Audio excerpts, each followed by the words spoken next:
Bismillahirrahmanirrahim. Alhamdulillahirabbil alamin.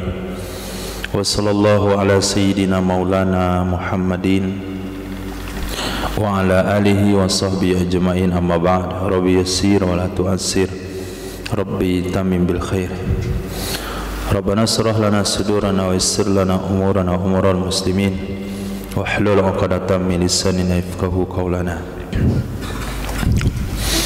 Qala al-mu'allif rahimahullahu ta'ala wa adama an-nafa'a bi ulumihi wa barakatihi wa nafa'ati wa madati wa karamati fid darin amin.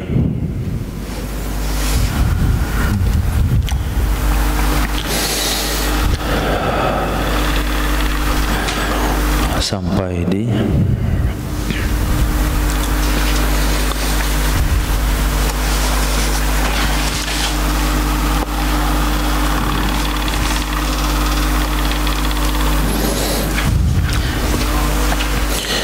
wa in ahrama, dan jika telah ihram ia seseorang, summa ada ilal miqati, kemudian kembali ia seseorang ke miqat, fal asahhu, maka pendapat asah itu annahu, sesungguhnya seseorang, in ada ilaihi, jika kembali ia seseorang, ilaihi, kepadanya miqat, qabla talabbusihi, sebelum melakukannya seseorang, binusukin, dengan nusuk, saqatat damu anhu, niscaya gugur dam darinya seseorang, li qat'ihi, karena menempuhnya seseorang, al-masafata, akan jarak, minal miqati, dari miqat ke Makkah, muhriman, hakadan ihram, wa ada'il manasiki ba'dahu, dan karena menunaikan manasik setelahnya ihram. Wa illa, jika tidak, wa in ada ba'da talabbusi binusukin, jika kembali ia seseorang setelah melaksanakannya seseorang dengan ibadah nusuk, fala yaskutud damu, maka tidak gugurlah dam. Artinya tetap bayar satu ekor kambing, li ta'addin nusuki bi ihrami nakisin, karena menunaikan nusuk itu ibadah haji umroh, istilahnya nusuk, karena menunaikan ibadah nusuk dengan cara ihram yang kurang. Wa sa'un kana nusuk ruknan, bersamaan adalah nusuk itu rukun, seperti wukuf, atau sunnah seperti tawaf, atau sunnah seperti tawaf kudum. Titik. Jadi seseorang ketika melewati miqat, dia tidak niat ihram. Setelah lewat keluar batasan miqat, maka dia niat ihram. Kemudian setelah niat ihram itu, dia kembali lagi ke belakang, ke miqat, sebelum melakukan nusuk. Ketika ada bahasa sebelum melakukan nusuk, maka dalam ibadah umroh itu adalah tawaf. Sebelum melakukan nusuk, kalau ibadah umroh adalah tawaf. Berarti dia kembali ke miqat sebelum tawaf umroh, maka dia tidak punya kewajiban membayar dam. Tapi kalau dia tidak kembali ke miqat, maka dia wajib membayar dam. Atau kembali ke miqat tapi sudah tawaf, maka tetap bayar dam. Nah, kalau sekiranya itu ibadah haji, Kalau itu adalah ibadah haji, maka nusuk yang dimaksudkan adalah wukuf di Arafah. Nah, atau nusuk yang dimaksudkan adalah tawaf kudum. Tentu kalau tawaf kudum berarti hajinya haji ifrad. Nah, haji ifrad. Begitu juga wukuf di Arafah berarti haji ifrad. Kalau hajinya haji qiran, pasti nusuk yang dimaksudkan adalah tawaf juga. Nah, bahasa yang dibahas oleh musannif adalah pada kalimat qabla talabbusihi binusukin. Jika dia kembali ke miqat sebelum talabbusnya seseorang dengan nusuk. Nah, kalau kasus ini adalah kasus umroh, maka dia kembali ke miqat sebelum tawaf umroh. Kalau babnya adalah bab ibadah haji dan hajinya ifrad, maka nusuk yang dimaksudkan ada dua kemungkinan. Satu, tawaf kudum. Kenapa saya bilang ifrad? Karena kalau hajinya tamattu', pasti niatnya tidak di miqat. Niatnya pasti kalau haji tamattu' niatnya pasti di Makkah. Karena tamattu' itu adalah mengajarkan umroh kemudian haji. Berarti ketika lewat miqat niatnya adalah umroh. Nah, kalau sudah masuk kota Makkah enggak boleh lagi keluar ke miqat. Maka miqat hajinya cukup di hotelnya, penginapannya. Tapi kalau hajinya haji qiran, maka kalau kasusnya haji qiran, jika dia kembali ke miqat sebelum melakukan nusuk. Nusuknya apa itu? Haji qiran. Haji qiran nusuknya adalah tawaf. Karena ketika orang niatnya haji qiran, seniat haji sekalian umroh, sampai di Makkah pasti dia tawaf. Nah, kalau sekiranya haji ifrad dan dia tidak melakukan tawaf kudum, kan tawaf kudum hanya sunat, maka nusuknya adalah wukuf di Arafah. Nah,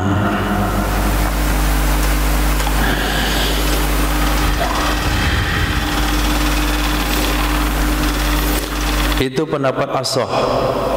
Kalau kembali sebelum talabbus dengan nusuk gugur dam, jika dia kembali setelah talabbus dengan nusuk, atau tidak kembali sama sekali, maka tidak gugur dam. Wa muqabilul as-sahih itlaqul Ghazali wa ta'ifatin wajhaini fi sukutid dami. Muqabil as-sah itu menyampaikan penyampaian Imam Ghazali. Muqabil pendapat as-sah itu itlaqul Ghazali, menyampaikan penyampaian Imam Ghazali secara umum, dan sekelompok ulama yang lainnya akan dua wajah dalam masalah gugurnya dam.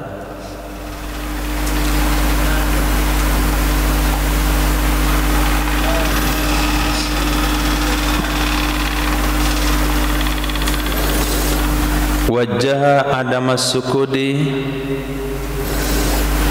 wajah Adam as-Sukuti ta'aqqud al-isaati bi insa'il ihramin min ghairi maudhi. Jadi Muqabil as-sah mengatakan tetap ada dua wajah,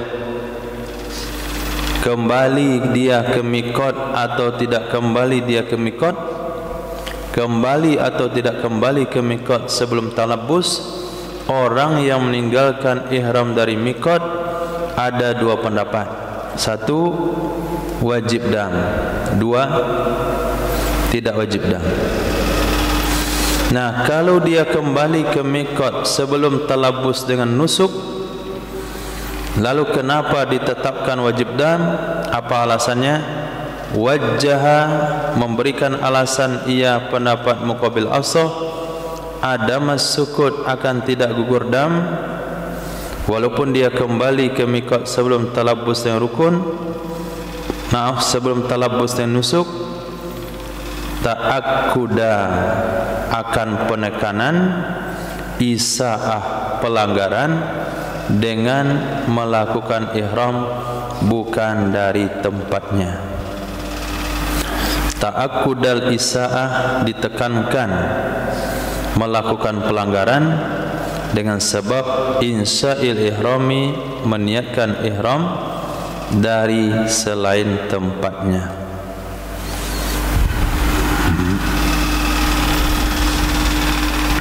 Itu pendapat dari Imam Ghazali. Imam Ghazali tidak mempermasalahkan apa dia balik lagi ke miqat atau tidak balik lagi. Balik enggak balik, asal niat ihramnya bukan dari miqat, asalkan dia tinggalkan miqat tanpa niat ihram, itu sebuah pelanggaran yang wajib didenda dengan dam. Nah, kalau dia balik berarti dia tak berdosa, enggak ada dosanya. Kalau dia enggak balik, dia berdosa, tapi kewajiban tetap dam. Ini pendapat Imam Ghazali. Berkata Imam Haramain, wa in talal fasatu wa in talatil masafatu fa aula bi alla yaskuta. Jika jauhlah jaraknya, maka yang terbaik adalah bahwa tidak gugur ia dam.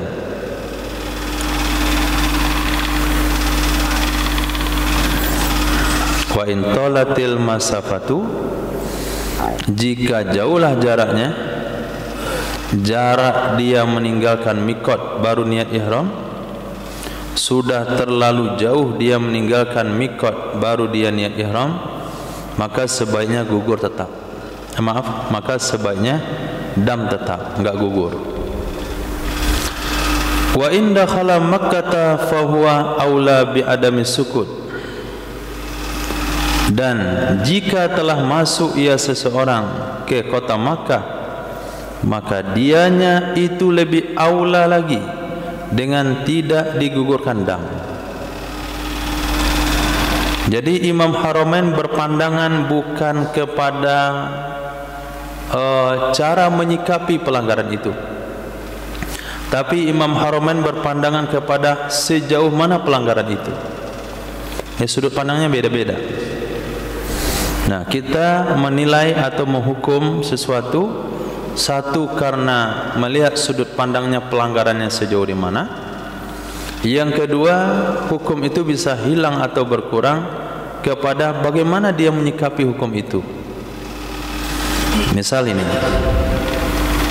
seseorang menabrak kendaraan kita di jalan. Nah, orangnya tua, kemudian dia jalan pelan-pelan, nabrak karena terperosok dalam lubang, karena mengelakkan anak kecil. Itu asbab pelanggaran. Yang satu lagi menabrak kendaraan kita karena dia ugal-ugalan. Ini yang mana tentu? Yang ugal-ugalan tentunya. Ini memutuskan hukum karena melihat faktor kesalahan. Nah, setelah nenek tua tadi nabrak kendaraan, memang enggak salah dia, tapi dia enggak mau minta maaf, santai saja begitu. Nah, maka lain lagi cara menyikapinya. Kenapa sudah bersalah diam, malah menyalah kita, kamu punya kendaraan enggak lihat, padahal dia nabrak. Nah, yang satu lagi tadi minta maaf, dia bersujud-sujud, dia minta maaf. Bisa saja antum turunkan hukuman untuk dia karena dia menyikapi pelanggarannya. Lihat kasus di sini. Imam Jalaluddin Al-Mahali atau Imam Nawawi mengatakan orang yang meninggalkan ihram dari miqat, kalau dia balik lagi ke belakang sebelum dia melakukan rukun nusuk, sebelum dia melakukan nusuk, maka gugur damnya. Berarti beliau melihat dari cara menyikapi pelanggaran. Berarti dia sadar melanggar, dia tobat, maka dia balik ke belakang, dimaafinlah dia dari dam. Imam Haramain lain lagi permasalahan yang dilihat, bukan cara menyikapinya. Cara menyikapinya urusan belakangan. Apakah dia balik ke belakang, enggak balik ke belakang, itu enggak ada pengaruh dengan dam. Kita lihat dulu pelanggarannya, jauh enggak jarak yang dia tempuh, baru dia sadar untuk niat. Kalau dekat jarak yang dia tempuh, baru dia niat, enggak ada dam. Tapi kalau jauh jarak yang dia tempuh, baru ingat untuk niat, kena dam dia. Apalagi kalau udah masuk kota Makkah baru niat, kena dam lagi dia. Itu pelanggaran Anda sudah terlalu jauh. Bisa dipahami? Nah, sudut pandangnya berbeda.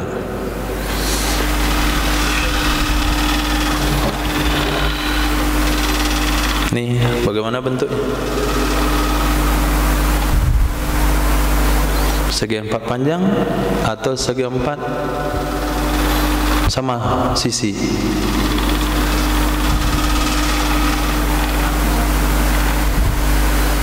Nah, barangnya sama. Kenapa antum pendapatnya beda? Pertama antum bilang segi empat sama sisi, kemudian bilang segi empat sama panjang. Kenapa jawabannya berbeda, barangnya sama? Hah? Sudut pandang berbeda. Sebetulnya nggak ada hukum yang bertolak belakang, cuma sudut pandang orang itu aja yang berbeda. Nah, apabila disamakan sudut pandangnya, hasilnya pasti sama.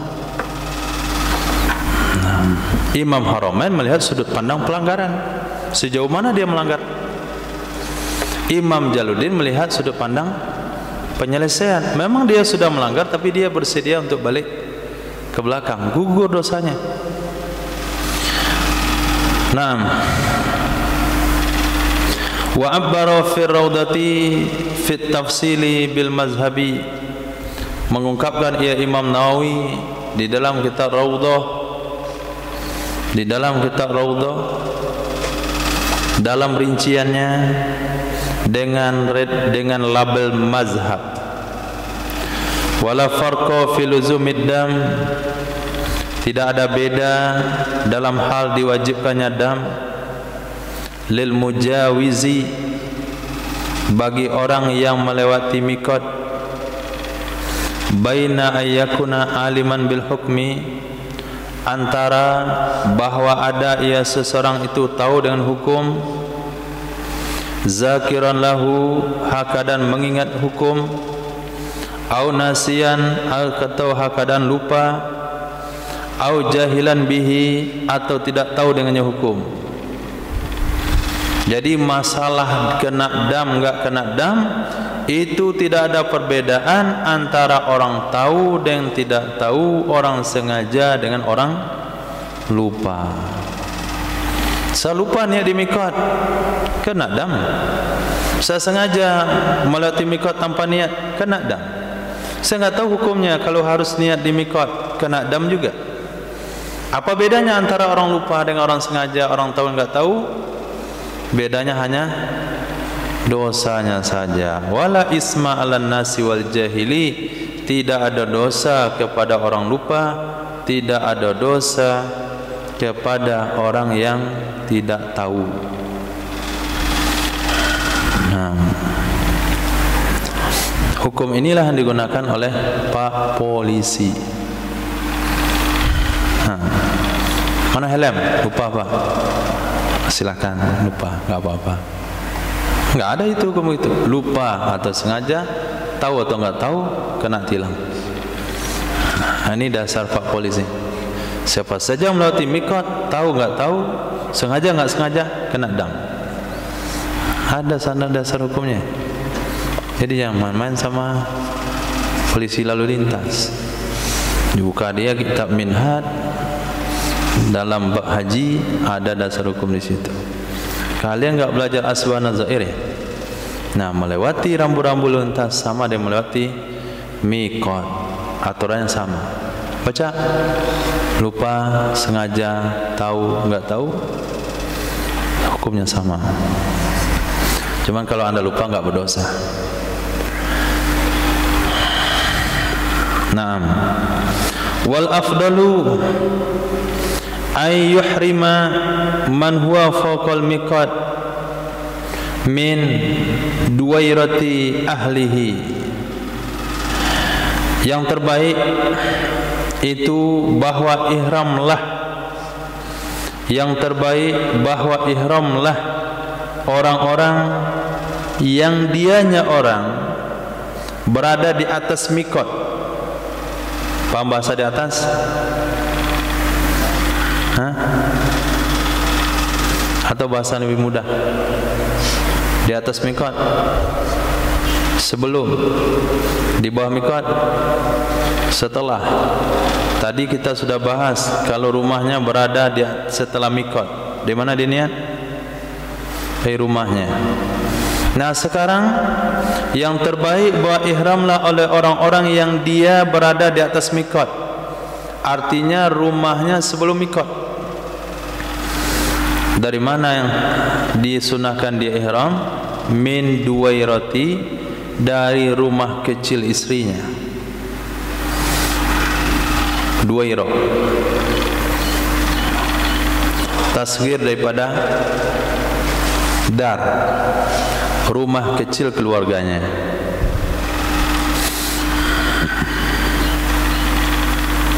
Li'annahu aksaru amalan, karena sesungguhnya itu lebih banyak amalnya.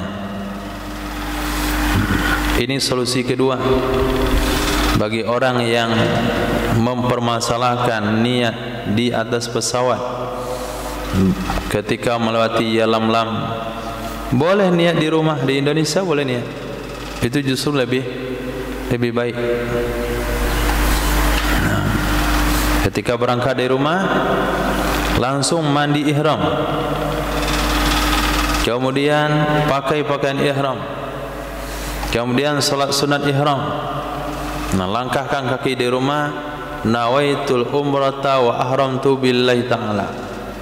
Baru naik mobil ke bandara, dari bandara terbang ke Jeddah, kemudian masuk ke mana, baru sampai di Makkah, baru dia melakukan tawaf. Jadi ada kira-kira 1 hari 1 malam lebih dia memakai pakaian ihram sebelum dia tawaf. Itu lebih baik. Nah, kalau memang beralasan sulit niat di Yalamlam di atas pesawat, niat di rumah, kenapa enggak dibuat? Karena khawatir banyak pelanggaran. Itu saja. Nah, khawatir banyak pelanggaran. Dan saya rasa orang-orang yang masuk bandara dengan pakaian ihram seperti itu lebih mudah pengurusannya. Apa yang mau di-scan dah? Enggak ada yang berbunyi satupun. Buka tali pinggang enggak ada lagi. Buka sepatu. Katakan bandara Madinah, sepatu sebab dibuka pula. Ini dia pakai ihram. Mana cara scan-nya? Nah, orang takut juga yang scan. Lewat aja, lewat. Cuman memang lebih baik. Cuman khawatirnya kita itulah pelanggarannya. Pelanggaran dalam perjalanan itu yang ditakutkan. Nah, karena takut dengan serba pelanggaran itulah, maka pilihan terbaik travelnya adalah Madinah, ke Madinah dulu. Wa fi qaulin, menurut satu pendapat, al-afdalu minal miqat, yang terbaik itu dari miqat, bukan dari rumah. Qultu, saya bilang al-miqatu azhar, miqat itu lebih baik. Nah, al-miqatu azhar, miqat itu lebih jelas, tentu itu lebih baik. Kenapa? Muwafiq lil ahadisis sahihah, sesuai dengan hadis-hadis sahih. Wallahu a'lam. Alhamdulillah. Penegasan Imam Nawawi, yang terbaik itu juga di miqat. Nah, penegasan Imam Nawawi yang terbaik adalah di miqat. Kenapa? Karena alasan ittiba. Karena sesungguhnya Nabi sallallahu alaihi wasallam ahrama, itu ihram ya Nabi sallallahu alaihi wasallam bihajjatihi, dengan hajinya Nabi sallallahu alaihi wasallam, dan umrah Hudaybiyah itu dari Dzul Hulaifah. Kalaulah memang terbaik, tentu Nabi akan ihram dari Madinah. Tapi enggak, Hajjatul Wada Nabi, kemudian umrah Hudaybiyah Nabi, itu ihramnya dari Dzul Hulaifah. Rawal awwala asy-Syekhani, meriwayatkan akan yang pertama oleh Imam Bukhari Muslim dari riwayat sekelompok dari sahabat Nabi sallallahu alaihi wasallam. Mana yang pertama?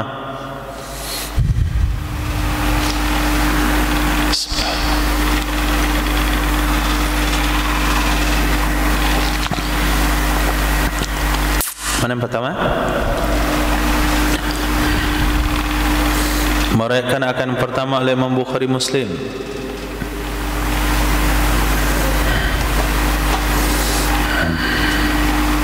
Berpikir yang terlalu panjang. Ihram hajinya Nabi. Nah, Nabi ihram haji satu.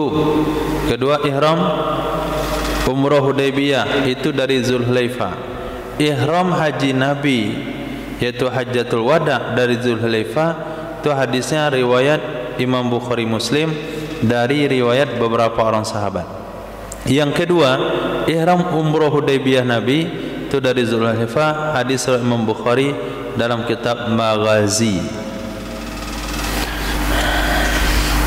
Wa miqatul umrati liman huwa kharijul haram miqatul haji.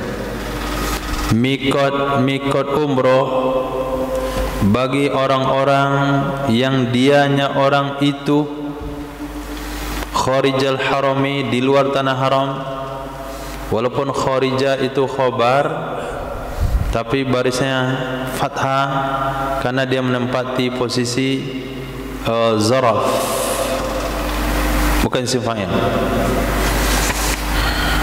Miqat umrah bagi orang-orang yang dianya orang itu di luar tanah haram, itu miqat haji. Jadi miqat umrah bagi orang luar tanah haram itu miqat haji. Dalilnya liqaulihi, kana sabda baginda Nabi sallallahu alaihi wasallam fi hadis sabiq, pada hadis yang telah terdahulu. Apa bunyi hadisnya? Mimman aradal hajj wal umrah, bagi orang yang ngikutin haji, bagi orang yang ngikutin haji dan ngikutinnya di maknanya, bagi orang yang menginginkan ia akan haji dan umrah. Titik. Waman bil harami, dan miqat orang-orang yang ada di haram. Miqat orang-orang yang ada di haram itu atau kepada man, ulang amil. Wa miqatul umrati liman, dan miqat umrah bagi orang, takdirkan kana, yang ada ia orang itu di haram, itu yalzamuhu al-khuruju, wajib akannya seseorang oleh keluar ke adnal hil, yang terdekat tanah halal. Adnal hilli, yang terdekat tanah halal. Walau bi khudwatin, walaupun dengan selangkah. Nah, walaupun dengan selangkah. Min ayyi jihatin sya'a, dari mana saja arah yang dia mau. Arah barat, utara, selatan, terserah mau mana saja. Yang penting keluar dulu dari tanah haram satu langkah minimal. Fayuhrimu biha, maka ihram ia seseorang dinya tanah halal. Dalilnya, li'annahu, karena sesungguhnya Nabi sallallahu alaihi wasallam itu arsala, mengirim ia Nabi sallallahu alaihi wasallam akan Sayyidah Aisyah radhiyallahu ta'ala anha ba'da qada'il haji, setelah menunaikan haji, yaitu haji wada, ila Tan'imi, ke Tan'im, fa'tamarat min, lalu umroh ia Sayyidah Aisyah darinya Tan'im, karena Sayyidah Aisyah tidak sempat umroh sebelum haji karena haid beliau tiba-tiba datang. Selesai mau pulang ke Madinah, Sayyidah Aisyah menangis kepada Nabi, menyatakan belum umroh. Orang pulang ke Madinah sudah haji umroh, beliau belum umroh. Maka dikirimlah lewat Sayyidina Abdullah bin Umar mengantarkan Sayyidah Aisyah ke Tan'im. Nah, untuk mengingat sejarah ini, maka pemerintahan Saudi, bukan Saudi, Jazirah Arab, nah, itu membuat di Tan'im itu Masjid Sayyidah Aisyah. Mereka akannya hadis oleh Imam Bukhari dan Muslim. Kenapa ada kesimpulan adnal hil? Dari mana hukum keluar adnal hil? Jawab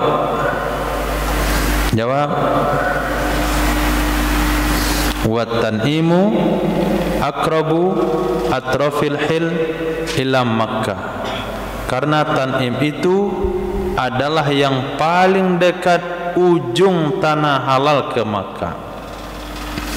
Wa Tan'imu, dan Tan'im itu aqrabu yang terdekat ujung atau tepi tanah halal ke Makkah dengan jarak 3 mil 9 kilo minha,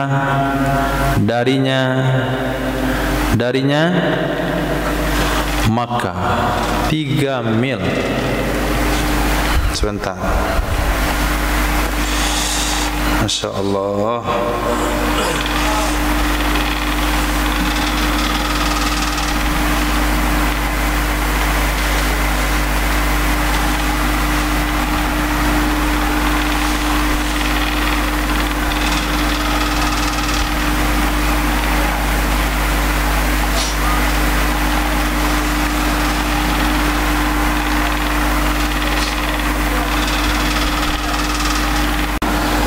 Jadi informasi dari mereka, itu jarak Tan'im ke Masjidil Haram 7 km. Nah, 7 km itu jarak sekarang ya. Nah, mungkin jarak dulu itu bisa dikatakan mendekati 9 km. Kenapa dikatakan dulu sama sekarang?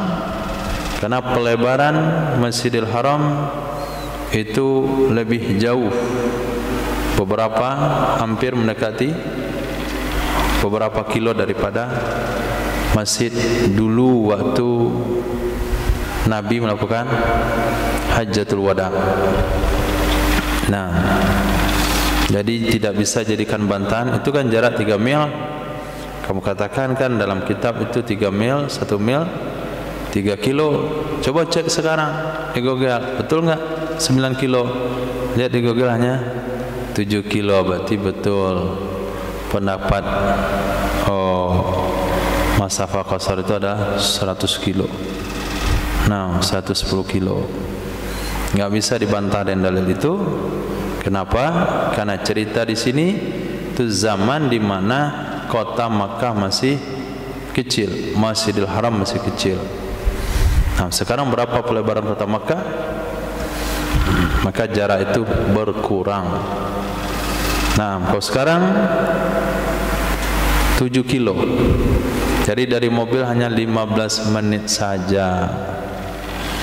Nah, pakai Kopaja hanya 5 real, 20.000 rupiah. Wakilah menurut satu pendapat itu jaraknya 4 mil. Falau lam yakunil khuruju wajiban, istimbat hukumnya dari mana? Jikalau tidak adalah keluar itu hukumnya wajib. Jikalau tidak adalah keluar itu hukumnya wajib, lama, sungguh tidak, lama, sungguh tidak, bukan lama tapi lama, sungguh tidak memerintahkan ia Nabi sallallahu alaihi wasallam akannya Sayyidah Aisyah dengannya keluar. karena sudah sempit waktu birahilil haj, dengan memberangkatkan jamaah haji pulang ke Madinah. Itu istimbatnya. Jadi ketika Sayyidah Aisyah radhiyallahu anha melaporkan kepada baginda Rasul sallallahu alaihi wasallam beliau belum umroh dan beliau pengen umroh, kemudian Nabi perintahkan Sayyidina Abdullah bin Umar untuk membawa Sayyidah Aisyah ke Tan'im dan niat umroh di sana. Kalau sekiranya niat umroh boleh di tanah Makkah, kalau sekiranya niat umroh boleh di tanah Makkah, tidak wajib keluar tanah halal, sungguh Nabi suruh umroh di dalam Makkah. Kenapa? Karena posisi pada saat itu orang-orang sudah siap-siap mau berangkat ke Madinah. Itu istimbatnya. Di sana lahir kenapa bahasa wajib itu ada, dari sikap Nabi dan kondisi pada saat itu. Maka pemahaman hukum terhadap sebuah hadis itu dilengkapi dengan kondisi asbabul wurud dan kondisi hadis itu diriwayatkan, baru kita bisa memahami hukum. Nah, tidak cukup ketemu bahasa hadis lalu simpulkan tanpa mempelajari apa sebab-musababnya, bagaimana kondisi hadis itu saat diriwayatkan. Misal, saya larang kalian memakan daging korban yang lebih pada 3 hari. Kondisinya daging korban sedikit, banyak orang memerlukan. Setelahnya, simpanlah semau kalian. Kondisinya daging korban banyak. Nah, hukum ini bukan nasib mansukh. Hukum ini fleksibel dengan keadaan. Nah, kalau sekiranya di kampung kita itu hanya korban di satu masjid, itu pun satu sapi, itu jangan dikasih peserta daging banyak-banyak untuk simpan lebih pada 3 hari. Kata panitia hanya boleh 3 kilo saja. Sekilo hari ini, sekilo besok, sekilo lusa. Hanya untuk 3 hari makan. Enggak boleh lebih. Kenapa? Masyarakat sangat memerlukan. Khair. Fa illam yakhruj wa ata bi amalil umrati ajza'athu an umrati fil azhar wa alaihi damun. Maka jika tidak keluar ia seseorang, tidak keluar daripada tanah haram ke tanah halal, dan melakukan ia seseorang dengan perbuatan umroh, keluar dia di hotelnya langsung niat umroh, pergi dia tawaf, sa'i, cukur rambut, apa hukum umrohnya itu? Ajza'athu, mencukupi ia perbuatan akannya seseorang, untuk umrohnya seseorang, menurut pendapat Azhar, wa alaihi damun, kewajiban di atasnya seorang itu dam, litarkihi al-ihrama minal miqati, karena meninggalkannya seseorang akan ihram dari miqat. Nah, ihram dari miqat apa hukumnya? Wajib, rukun, sunnah. Dalam haji 3 macam: wajib, rukun, sunnah.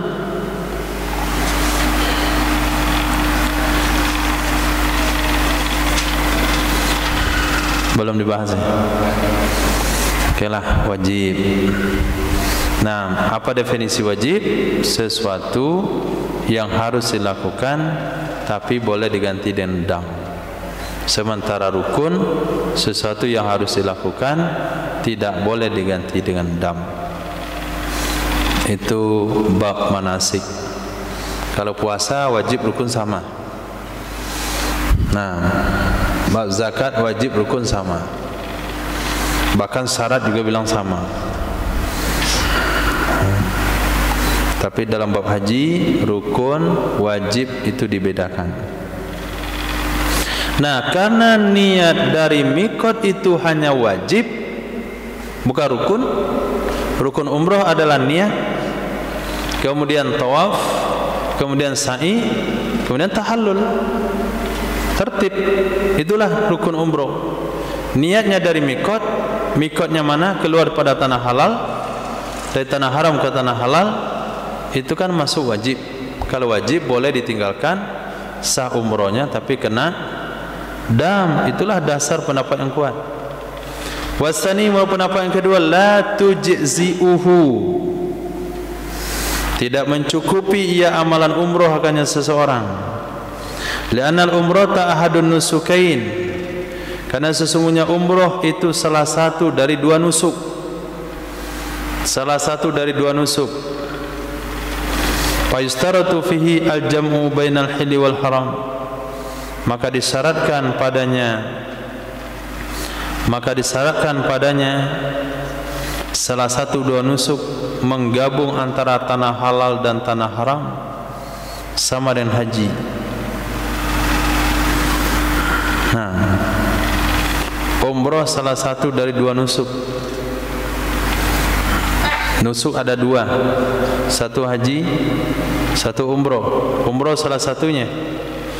Maka sebagaimana haji wajib menggabungkan tanah halal dan tanah haram, umroh juga wajib menggabungkan tanah halal dan tanah haram.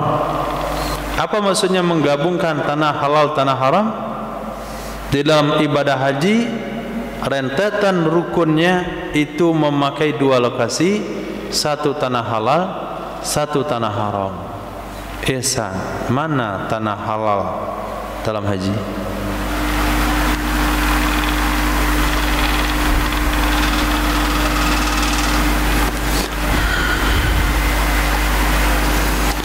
Saya ulang bahasanya, mungkin tidak dipahami. Menurut pendapat yang kedua, orang yang melakukan umroh tidak keluar ke tanah halal, niat umroh di kota Makkah, ibadah umrohnya tidak sah. Alasan beliau, karena umroh salah satu dari dua ibadah nusuk. Yang keduanya haji. Sebagaimana haji, di dalam pelaksanaannya kita menggabung dua pemakaian tanah halal dan tanah haram. Nah, umroh harus begitu juga, harus digabungkan memakai tanah halal dan tanah haram. Pertanyaannya, dalam haji di mana kita memakai tanah halal? Hah?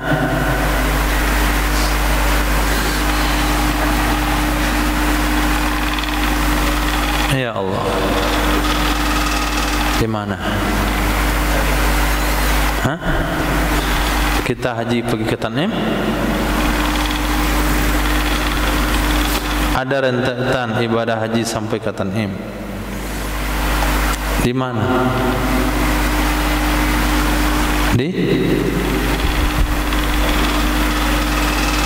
Muzdalifah, Arafah, wukuf di Arafah. Nah, bermalam di Mina, mabit di Muzdalifah. Itu tanah halal semuanya itu. Jadi haji terdiri pada dua rangkaian. Tawaf di tanah haram, sa'i di tanah haram, wukuf di tanah halal, mabit di tanah halal. Nah, kalau umroh niatnya dalam tanah Makkah, itu di mana tanah halalnya? Enggak ada. Niat dari hotel keliling Masjidil Haram, tanah haram, pergi ke sofa, lari-lari, selesai.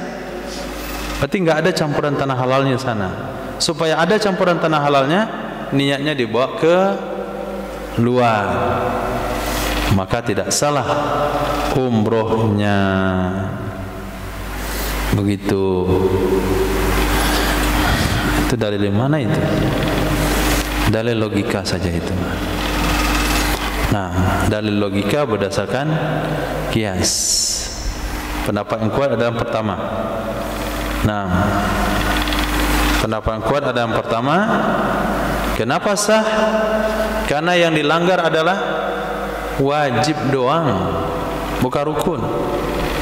Kalau wajib dilanggar, ganti dendam kan selesai.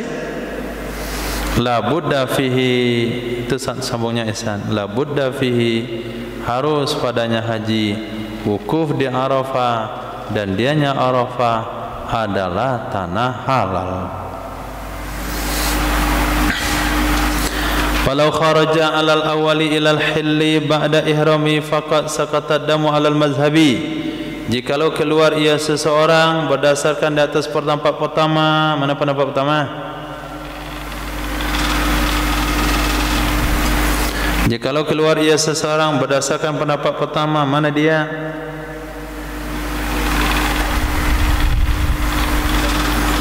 Ajza'ahu fil azhari wa alaihi damun. Itu pendapat pertama.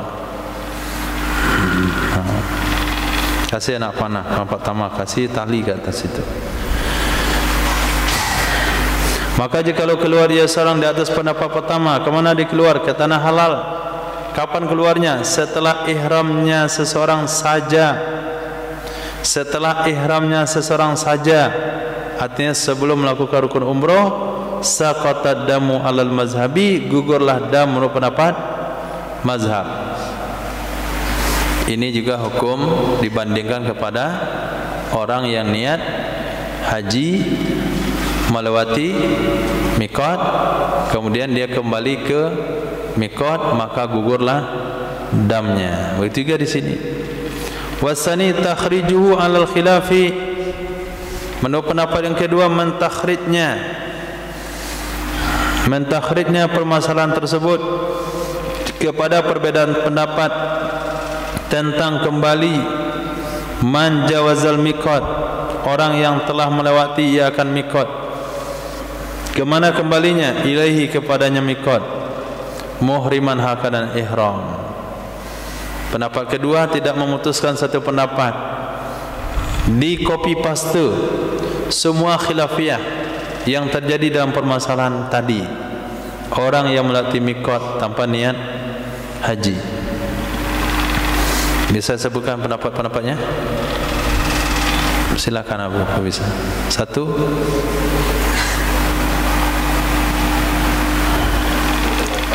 Okey, satu.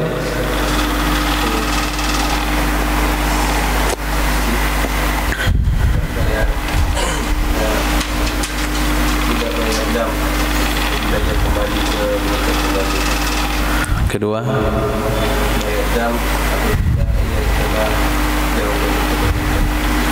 Tiga.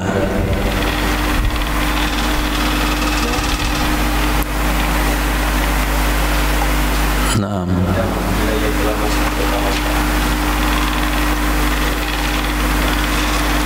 Apabila sudah masuk,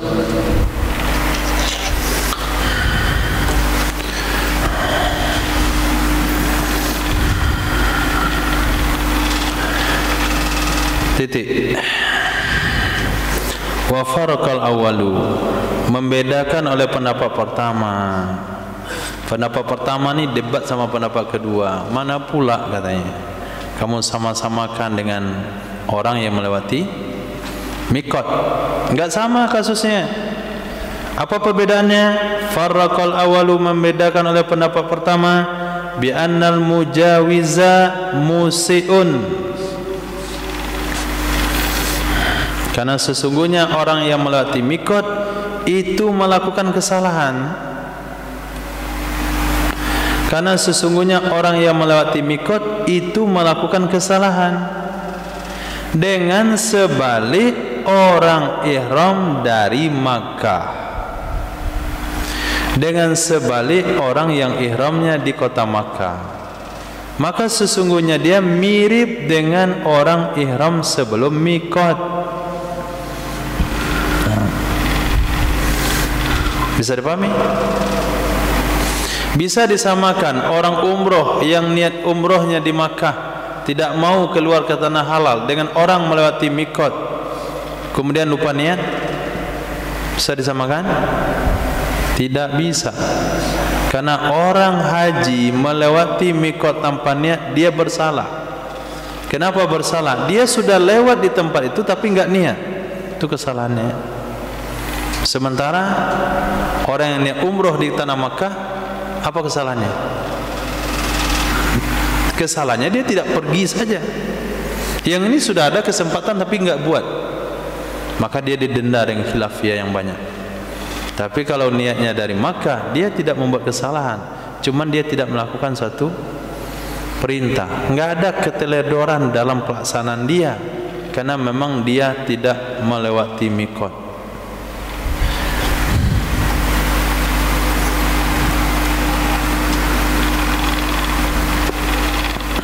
Maka kalau mau dimiripkan, mau disabihkan, mau diserupakan, itu orang yang ihramnya sebelum mikot. Nah, kalau mau diserupakan, itu orang yang ihram sebelum mikot, bukan orang ihram lewat mikot, karena dia enggak mana-mana. Titik. Kemudian dari sekian tanah halal untuk niat umroh, mana yang terbaik? Wal afdalu biqa'il hilli lil ihrami bil umrati al Ji'rana. Yang terbaik lokasi tanah halal untuk ihram umroh adalah Ji'rana. Kemudian Tan'im, kemudian Hudaybiyah. Kenapa Ji'rana yang nomor satu? Karena sesungguhnya Nabi sallallahu alaihi wasallam ahrama biha. Ihram ya Nabi sallallahu alaihi wasallam dinya Ji'rana, ahrama ihram ya Nabi sallallahu alaihi wasallam biha, dengannya umroh dari Ji'rana. Mereka akannya hadis oleh Imam Bukhari dan Muslim. Lalu kenapa Tan'im lebih baik? Wa amara, dan memerintahkan ya Nabi sallallahu alaihi wasallam akan Sayyidah Aisyah dengan umroh dari Tan'im, kama taqaddama, sebagaimana hadis yang telah terdahulu. Wa ba'da ihramihi biha bi Dzulhulaifah, dan setelah ihramnya Nabi sallallahu alaihi wasallam, setelah ihramnya Nabi sallallahu alaihi wasallam dinya Tan'im di Dzulhulaifah pada tahun Hudaybiyah, sebagaimana hadis yang telah terdahulu. Hum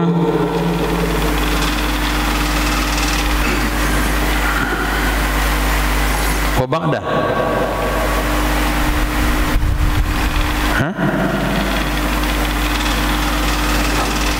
wa ba'da ihramihi biha,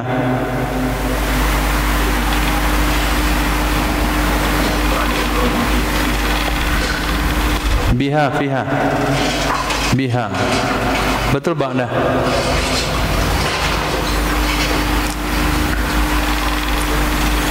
Ba'da. Kemudian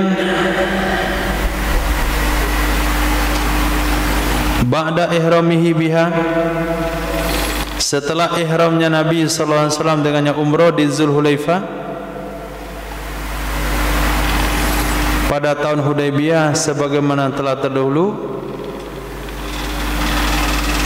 Hum bidukhuli alaiha, mereka para sahabat dengan masuk ke Makkah itu dari Hudaybiyah.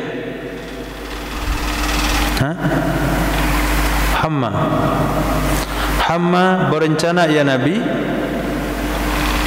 bidukhuli ilaiha, dengan masuk ke Makkah dari Hudaybiyah. Fasaddahul musyrikun, menghalang akannya Nabi oleh orang musyrik, anha, darinya Makkah.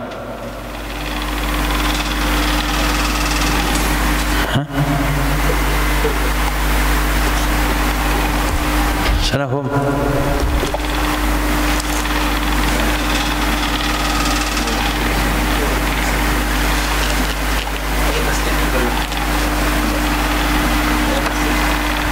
Okey. Cocok hamma. Itu dasar-dasar hukumnya. Kenapa umrah dari Ji'rana? Karena Nabi buat umrah dari Ji'rana. Kenapa Tan'im? Karena Nabi memerintahkan Sayyidah Aisyah umrah dari Tan'im. Kenapa Hudaybiyah? Karena Nabi berencana melakukan umrah dari Hudaybiyah, lalu dihalang oleh musyrikin Makkah di Hudaybiyah, terjadilah perjanjian Hudaybiyah. Faqaddama Syafi'i ma fa'alahu ala ma amara bih, maka mendahulukan oleh Imam Syafi'i akan sesuatu, yang melakukan ia Nabi akannya sesuatu, kemudian sesuatu yang memerintahkan ia Nabi dengan sesuatu, kemudian sesuatu yang berencana ia Nabi dengan sesuatu. Itu rumusnya. Ji'rana, Nabi yang buat umrah di situ. Tan'im, Nabi suruh Sayyidah Aisyah umrah di situ. Maka Imam Syafi'i mendahulukan apa yang dibuat Nabi atas apa yang Nabi suruh. Maka Ji'rana nomor 1, Tan'im nomor 2. Kemudian Imam Syafi'i menempatkan rencana Nabi nomor 3. Rencana Nabi adalah umrah dari Hudaybiyah. Ji'rana dan Hudaybiyah itu jaraknya 6 parsah dari Makkah. Ji'rana, Hudaybiyah jarak 6 parsah dari Makkah. 6 parsah. 1 parsah 3 mil. 1 mil 3 kilo. Berarti 1 parsah 9 kilo. 6 kali 9 berapa? 64. 54 kilo. 54 kilo dari kota Makkah. 6. Hudaybiyah sama Ji'rana 54 kilo. Kita cek dulu. Ini fakta-fakta untuk menguatkan jarak masafah qasar.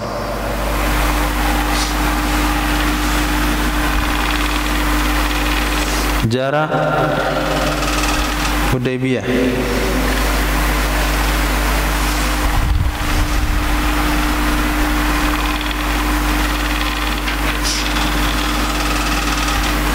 (22 sampai 25 kilo). Tadi berapa?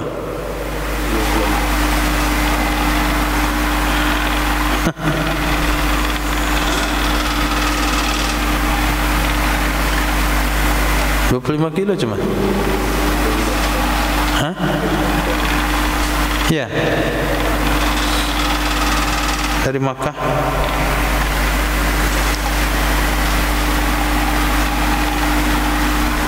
Enggak bisa ini jadi aturan nih.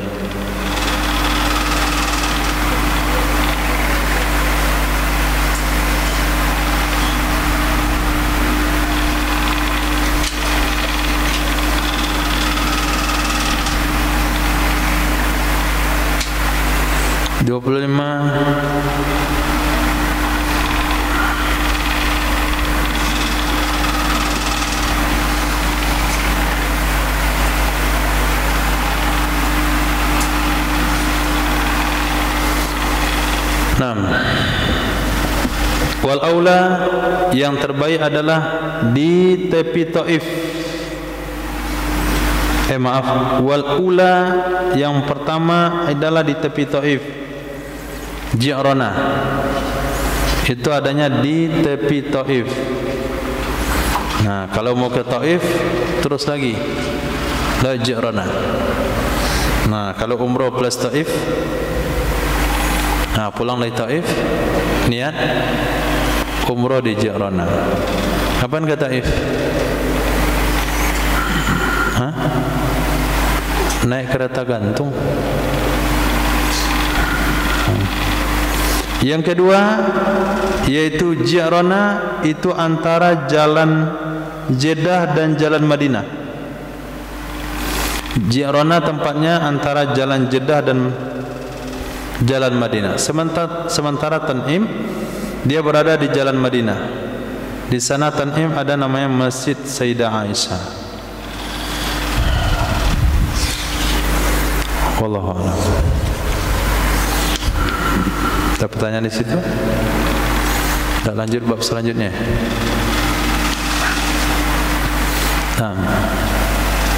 Berarti misalnya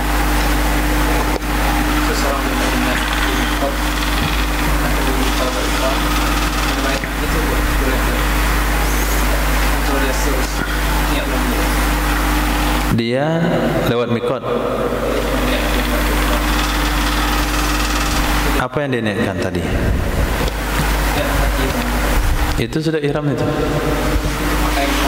Oh, lupa melepaskan pakaian ihram. Itu bukan kembali yang harus dia lakukan. Niatnya sudah betul, tempatnya sudah betul, cuman dia sudah melakukan pelanggaran di dalam ihramnya, yaitu memakai pakaian berjahit. Dia tidak wajib kembali, dia hanya wajib membayar denda karena memakai pakaian berjahit. Tetap niat karena dia sudah melanggar. Ya. Kalau kan punya dari itu enggak? Hah? Banyak dari tindakan pelanggaran. Masih ketika dia kembali masih bisa dia niat itu. Ketika lewat mikot, ketika seseorang lewat mikot, kemudian tidak ada niat, dia tidak ada niat untuk haji dan umroh, kemudian dia terus jalan, pelanggaran apa dia buat? Kan nggak ada pelanggaran. Iya betul, nggak pelanggaran, maka bisa diselesaikan yang kembali ke mikot lalu dia niat, pelanggaran selesai. Beda sama orang lewat mikot dia sudah niat haji, sudah niat ihram umroh, tapi bajunya nggak dibuka-buka. Apakah ihramnya sudah sah? Sudah. Ihramnya sudah sah. Ihram haji, ihram umrohnya sudah sah. Masih memakai pakaian menjahit yang dilarang kalau sudah niat. Berarti dia tinggal bayar denda-denda memakai pakaian berjahit. Niat sudah dihitung, niat sudah sah. Nah, ya. Orang yang melewati tadi, jauh jaraknya itu lebih aula dengan tidak gugur pedangnya. Iya. Kalau misalnya masih dekat, apakah masih juga kena denda dia? Kalau dekat gugur damnya. Karena beliau katakan kalau sudah jauh sebaiknya damnya tidak gugur. Walaupun dia niatnya kembali ke mikot. Kan cerita kembali ke mikot ini. Kalau nggak kembali ke mikot, jauh dekat kena dam. Tapi kalau jaraknya sudah jauh, kemudian baru dia niat ihram, kemudian kembali ke mikot, dia tetap kena denda, tidak gugur damnya. Apalagi kalau sudah masuk kota Makkah. Kau dekat enggak? Kembali wajib. Nah, jadi konsep ini konsep kembali. Dia meninggalkan mikot tanpa ada niat, kemudian dia niat, setelah niat dia kembali ke mikot. Nah, menurut Imam Haramain, kalau jauh, sudah jauh pelanggaran baru dia kembali, sebaiknya damnya tetap. Apalagi kalau sudah masuk kota Makkah, konsepnya kalau kembali. Jadi menurut Imam Haramain yang gugur dam itu adalah yang dekat jaraknya baru ingat dan kembali ke belakang. Nah, di sini mungkin masafah qasar. Masafah qasar itu jarak dekat jauh.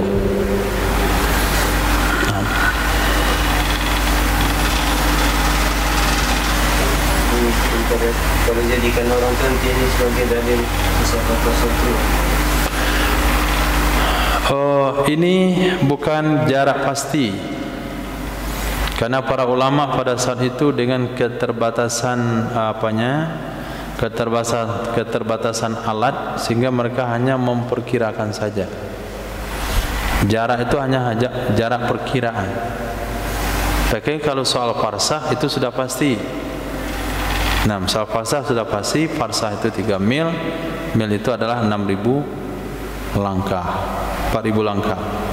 Itu sudah batasan pasti. Cuman mengukur jarak antara tempat dan tempat itu prediksi ulama.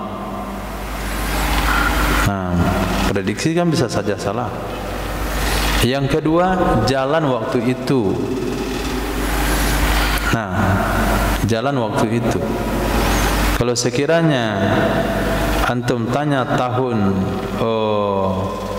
tahun 80 atau tahun 90-an, berapa jarak Padang dengan Pekanbaru?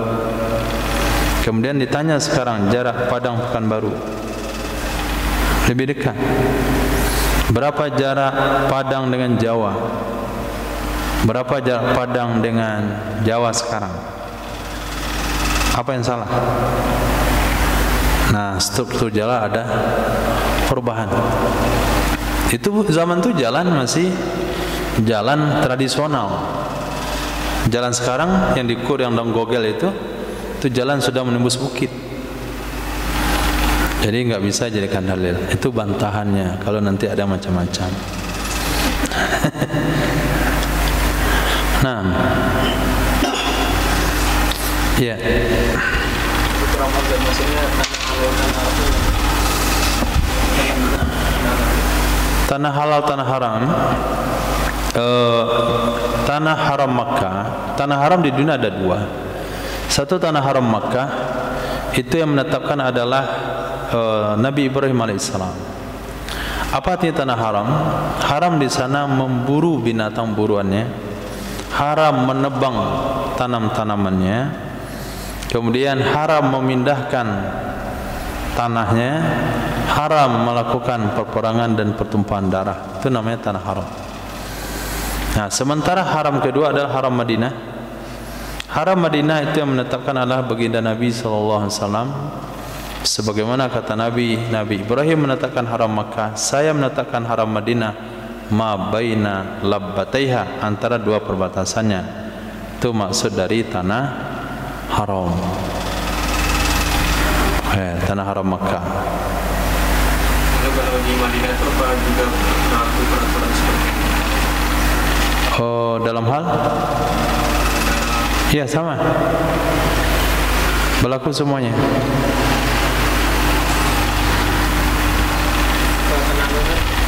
Ke tanah halal? Arafah itu tanah halal. Iya, itu bukan bagian tanah haram. Bahkan orang non-muslim tidak boleh masuk ke tanah haram.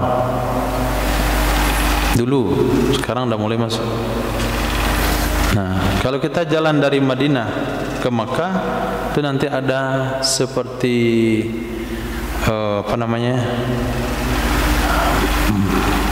gerapura. Nah, gerapura Quran terbuka. Anda memasuki tanah haram Makkah, itu namanya tanah haram.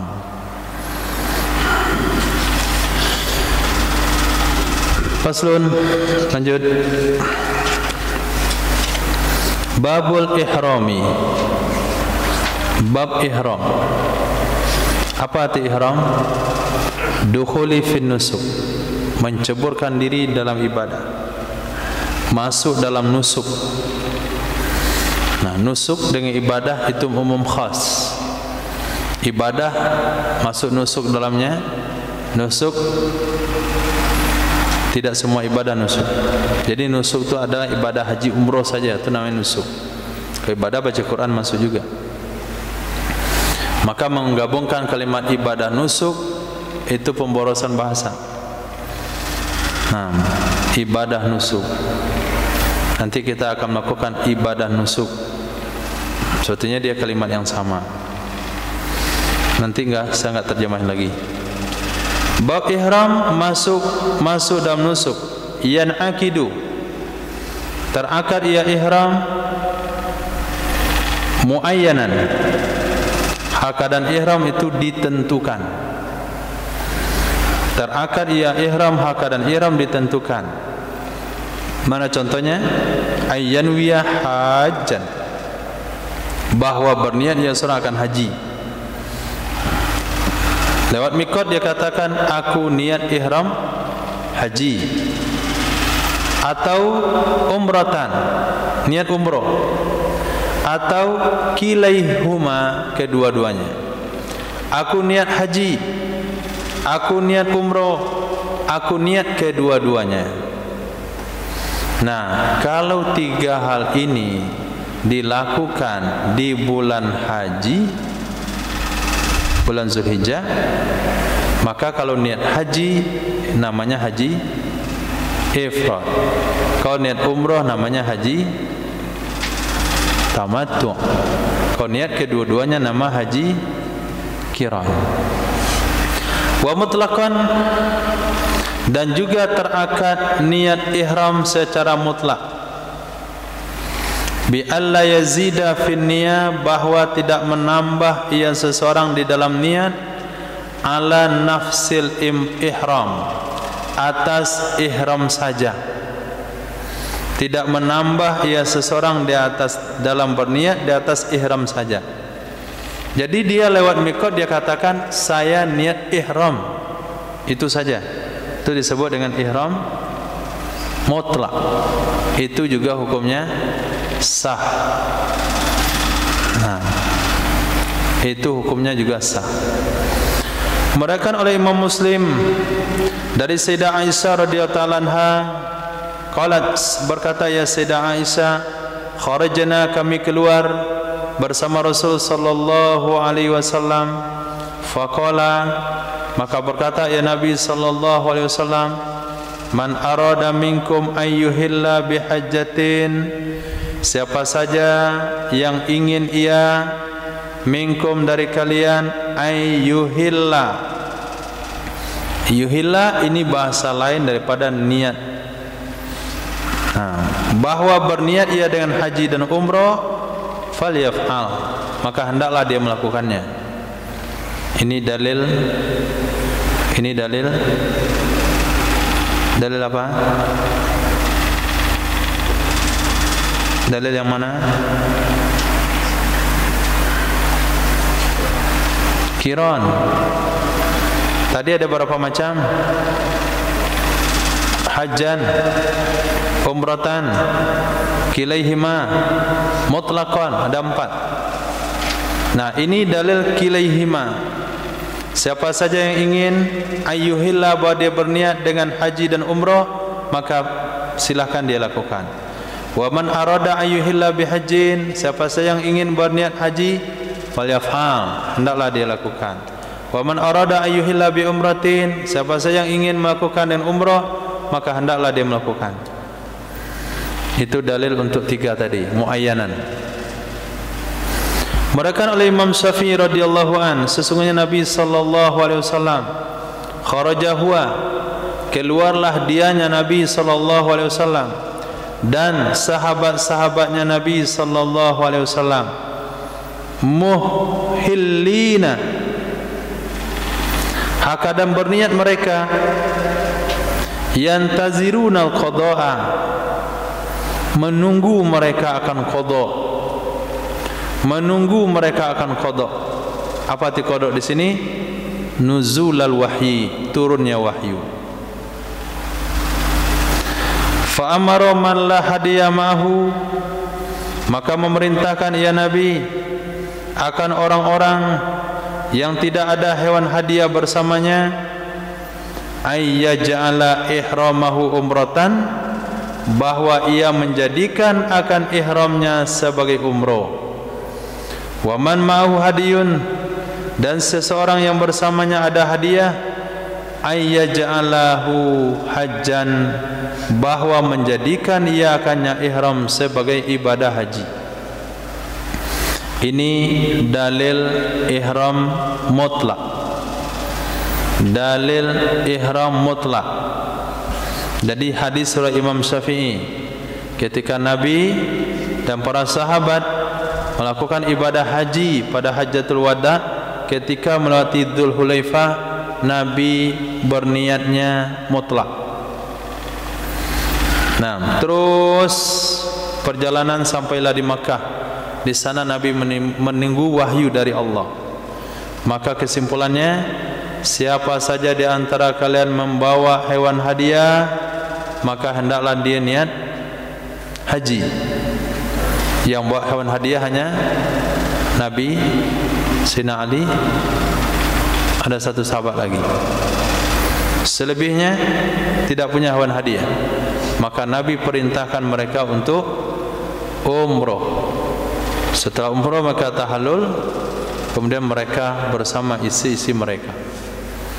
Disebutlah haji tamattu. Nah, sambil haji masih bisa rekreasi. Nah, itu namanya tamattu. Nah, dari sekian cara ihram yang telah disebutkan, ada ta'yin, ada mutlak. Wa ta'yinu afdalu. Ta'yin itu lebih baik. Kenapa lebih baik? Liya'rifa ma yadukhu alaih. Karena atau supaya tahu ia seseorang akan sesuatu yang akan melakukan ia seorang atasnya sesuatu. Nah, supaya tahu ia seseorang akan sesuatu yang akan melakukan ia seorang di atasnya sesuatu. Nah, ketika melewati Zulhulaifah, dia katakan saya niat haji, saya niat umroh, saya niat kedua-duanya. Itu lebih baik karena sudah pasti apa yang akan dia laksanakan. Wa fi qaulin al-itlaqu afdalu. Menurut satu pendapat, niat ihram secara mutlak itu lebih baik. Kenapa lebih baik? Liyatamakkana min sarfihi ila ma la yakhafu fautahu. Supaya memungkinkan ia seseorang dari memalingkannya ihram kepada sesuatu yang tidak khawatir ia seseorang akan terlewatnya sesuatu. Jadi ketika lewat mikot dia ihramnya adalah ihram mutlak. Ketika sampai di Makkah tidak sempat lagi wukuf karena kendala di jalan, dia bisa menjadikan ihramnya jadi umroh, bebas dia. Ketika masih panjang waktu bisa dijadikan untuk haji. Kalau sangat panjang waktu bisa dibuat untuk umroh kemudian niat haji. Bebas dia untuk menjadikan ihramnya itu untuk apa. Fa in ahrama mutlaqan fi asrul haji sarafahu bin niyati ila ma syaa minan nusukain. Maka jika ihram ia seseorang hakadan secara mutlak, fa in ahrama jika ihram ia seorang secara mutlak, kapan? Fi asrul haji, di bulan-bulan haji, yaitu Syawal, Zulqa'dah, Zulhijjah, niscaya sarafahu memalingkan ia seseorang akannya ihram dengan cara berniat ila masya'a kepada apa saja yang mau ia seseorang dari dua ibadah nusuk tersebut. Mau dipalingkan ke ihram boleh, ke haji boleh, dipalingkan ke umroh boleh, karena dia ada di bulan haji. Atau dipalingkan ke keduanya, jadilah dia haji qiran. Setelah dipalingkan, artinya ditentukan sikap sampai di kota Makkah. Sebelum tawaf dengan Ka'bah, dia harus tentukan sikapnya. Ini ihram kamu tadi dari Zulhulaifah itu niatnya apa? Oh, saya mau haji saja, saya mau umroh saja, saya mau kedua-duanya. Nah, setelah dia tentukan sikap, istaghala bil amal, kemudian menyibukkan diri ia seseorang dengan amal. Tidak boleh melewati mikot dia niat ihram mutlak kemudian langsung amal, enggak boleh. Tentukan dulu apa niatnya, setelah itu baru dia masuk kepada amal. Disesuaikan amal dengan niat. Wala yujizul amalu qabla niyah, tidak mencukupi amal sebelum niat. Tidak cukup amal sebelum niat. Nah, wa in atlaqa fi ghairi ashhurihi, dan jika memutlakkan ia seseorang ihram, dan jika memutlakkan ihram ia seseorang di selainnya bulan-bulan haji, fal asahu, maka pendapat yang kuat, in iqaduhu umratan, terakadnya ihram jadi umroh, terakadnya ihram jadi umroh. Fala yusrifu ilal haji fi ashhurihi, maka tidak bisa memalingkan ia seseorang akannya ihram ke haji, maka tidak bisa memalingkan ia seseorang akannya ihram ke haji pada bulan-bulannya haji.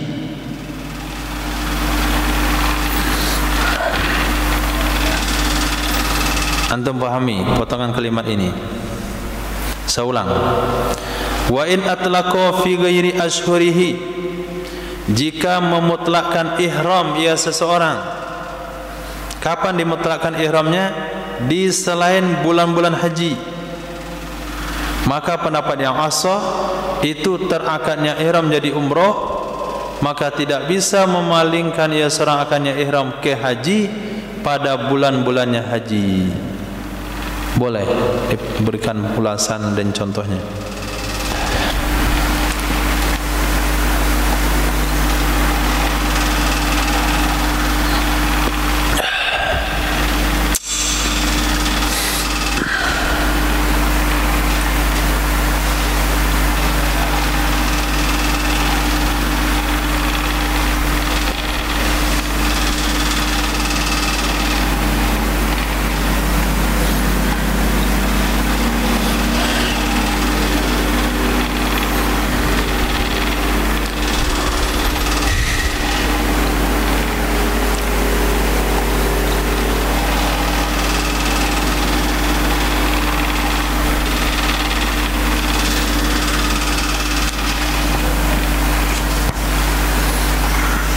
Ihsan.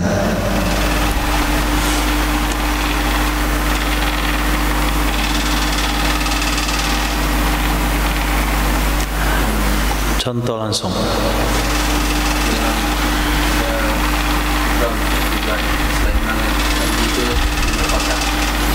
Boleh contohnya kapan di ihram? Dia berangkat dari mana? Dia orang mana? Berangkat dari mana? Ihram dari mana?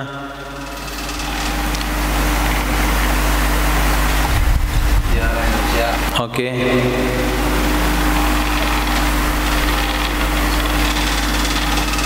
Hah? Ya.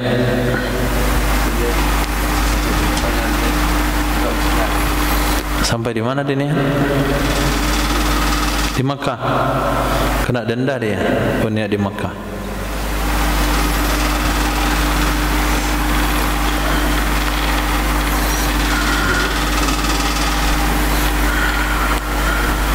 Ini harus di mikot. Mikotnya di mana? Di Yalamlam. Okey. Jadi orang Indonesia pergi umroh, pergi ke Makkah di bulan Ramadan, niat ihram di Yalamlam. Apa niat ihramnya?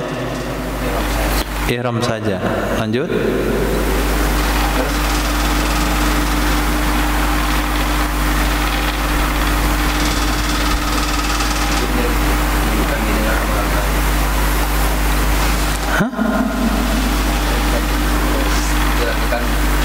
Apa? Apa yang dia lakukan lepas itu?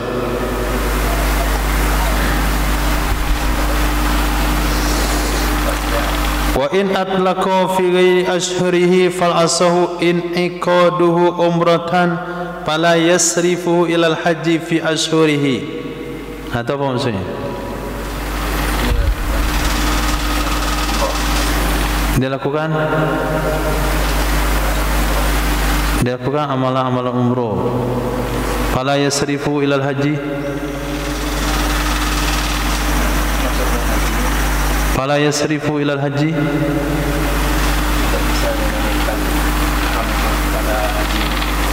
Kepada haji. Mana kejadiannya?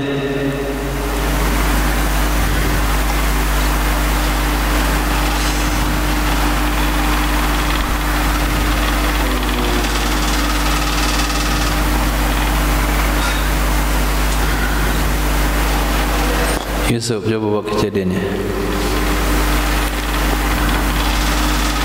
Jadi kalau dia niatnya di dalam bulan haji, dia bisa memalingkan niat tersebut di kemana saja dia buat. Iya. Jika terjadi di luar bulan haji, itu niat ihramnya itu hanya untuk umroh saja. Apabila dipalingkannya nanti niat haji, tidak boleh. maka dia tidak boleh memalingkannya ihram ke haji. di bagaimana contohnya? Contohnya dia umroh di bulan Ramadan. Iya. Kemudian dia mutlakkan niatnya ihram saja. Kemudian dia tunggu sampai bulan Zulhijjah. Kemudian untuk dia melakukan haji lagi, dia mesti ihram yang baru. Dia tunggu sampai bulan. Jadi setelah dia melewati mikot tadi apa niatnya? Ihram saja. Sampai di Makkah apa yang harus dilakukan? Beramal dengan umroh. Beramal yang umroh itu sewajarnya. Kemudian mafhum dia tidak boleh mempergunakan ihramnya itu untuk haji di bulan haji. Mana bentuknya itu? Setelah dia umroh tadi itu kan terus dengan ihram dan Itu haji tamattu namanya. Berarti dia tidak memalingkan niat ihram mutlaknya ke haji. Jadi bagaimana tasawurnya? Dia memalingkan niat ihram mutlaknya ke haji di bulan haji.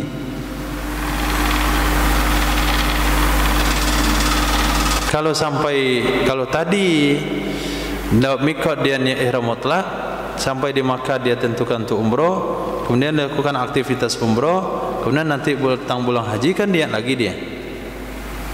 Itu kan sudah jelas itu niat untuk haji khusus. Sekarang bagaimana tasawurnya? Seseorang itu kalau boleh, ini kan nggak boleh nih. Kalau boleh, bagaimana caranya dia buat memalingkan ihram mutlaknya itu jadi haji di bulan haji? Hah?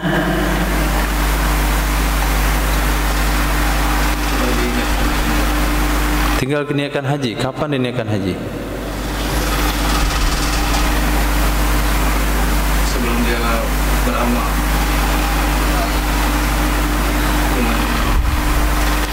Tadi dia lewat mikot, niatnya ihram mutlak. Sampai di Makkah ngapain dia? Dia tentukan Untuk di bulan bulan haji.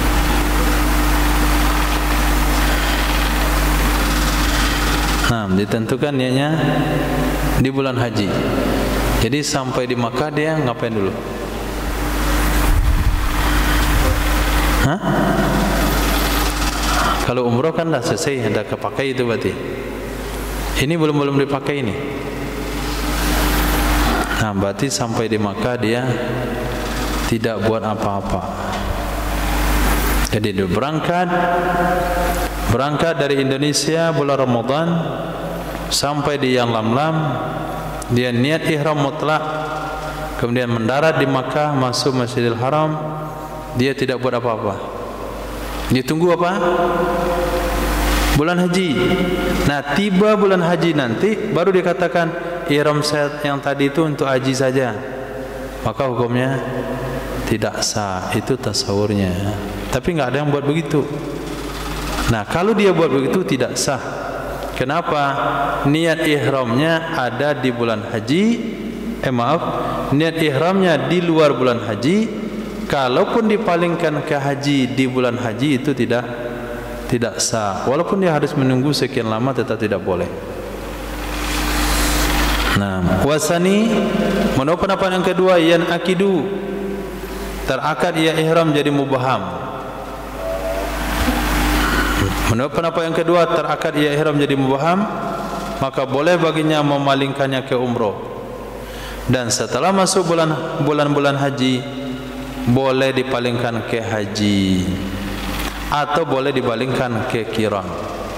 Fa in sarafu ilal haji qaula asyhur, jika memalingkan ia seorang akannya ihram ke haji sebelum bulan-bulan haji, kana kal ihrami bil haji, ada ia seorang itu sama dengan ihram dengan haji sebelum bulan haji.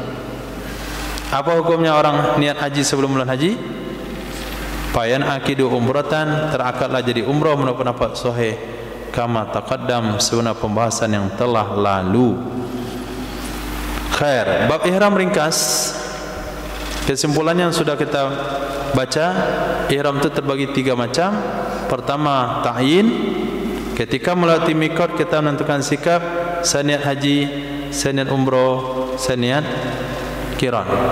Yang kedua adalah metodenya mutlak, saya niat ihram, enggak ada penentuan. Yang ketiga nantinya niatnya ta'liq. Nah, mu'allaq, muayyan, mutlak, mu'allaq. 3 pembagian ihram. Muayyan, mu'allaq, mutlak. Mu'allaq itu digaitkan sama orang lain. Nah, saya niat ihram untuk apa yang diniatkan oleh mutawif saya.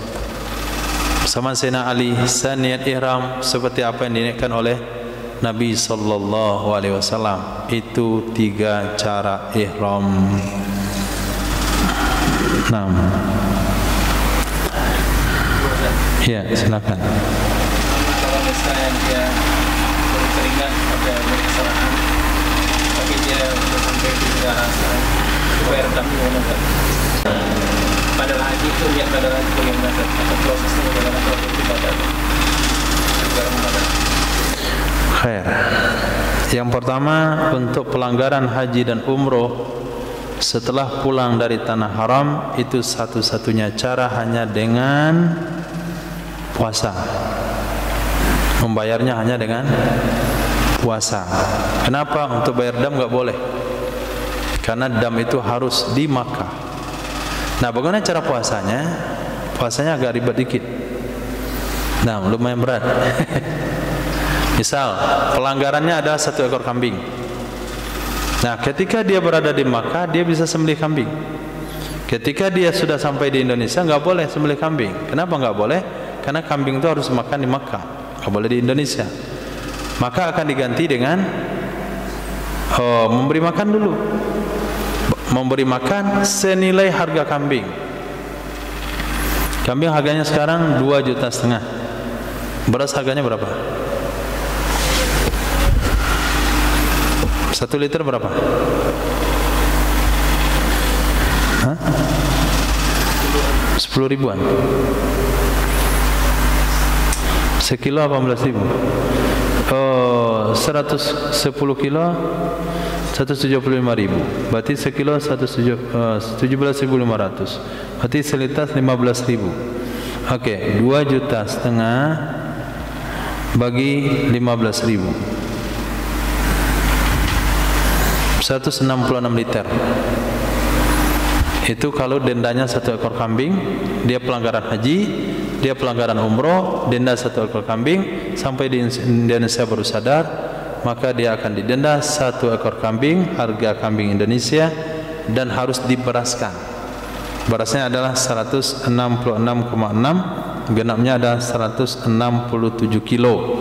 Cara rumusnya adalah beli beras seharga kambing. Beli beras seharga kambing, kemudian bagikan ke fakir miskin. Kalau dia tidak mampu, dia akan berpuasa 1 liter beras 1 hari. Nah, kalau tadi 167 liter, berarti dia akan berpuasa 167 hari. Nah, itu rumusnya. Misalnya dia membunuh burung onta, apa dendanya? 1 ekor onta. Nah, 1 ekor onta harus sembelih di Makkah. Sekarang dia ada di Indonesia, maka nggak bisa lagi. Maka dibayar dengan onta misalnya 25 juta. 25 juta harga beras 15 ribu. Harga beras 15 ribu. Maka dia harus membayar 1.667 liter kepada fakir miskin. Nggak mampu, dia harus berpuasa 1.667 hari.